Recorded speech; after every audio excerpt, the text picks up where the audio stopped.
বিশ্ব পরিবেশ দিবস উপলক্ষে বাংলাদেশ জাতীয়তাবাদী ছাত্র দলের কেন্দ্রীয় কর্মসূচির অংশ হিসেবে রাজশাহী কলেজ শাখা ছাত্র দলের উদ্যোগে বৃক্ষরোপণ কর্মসূচি পালিত হয়েছে।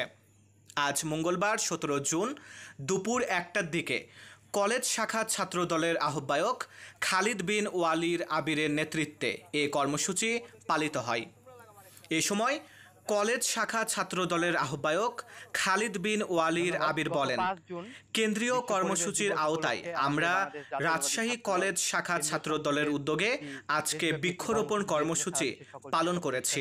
বৃক্ষরোপণ কর্মসূচি তারই ধারাবাহিকতায় আজকে বাংলাদেশ জাতীয়তাবাদী ছাত্র দল রাজশাহী কলেজ শাখার উদ্যোগে আমরা কলেজের বিভিন্ন জায়গায় আজকে আমরা বৃক্ষরোপণ করেছি এবং এই কর্মসূচিটি আমাদের প্রতিনিয়ত চলছে।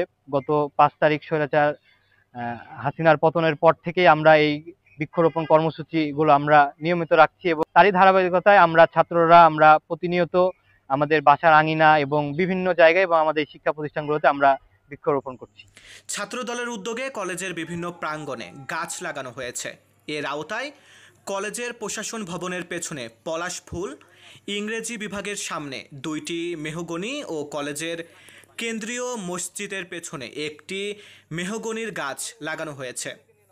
এ সময় কলেজ শাখা ছাত্র দলের নেতাকর্মীরা উপস্থিত ছিলেন।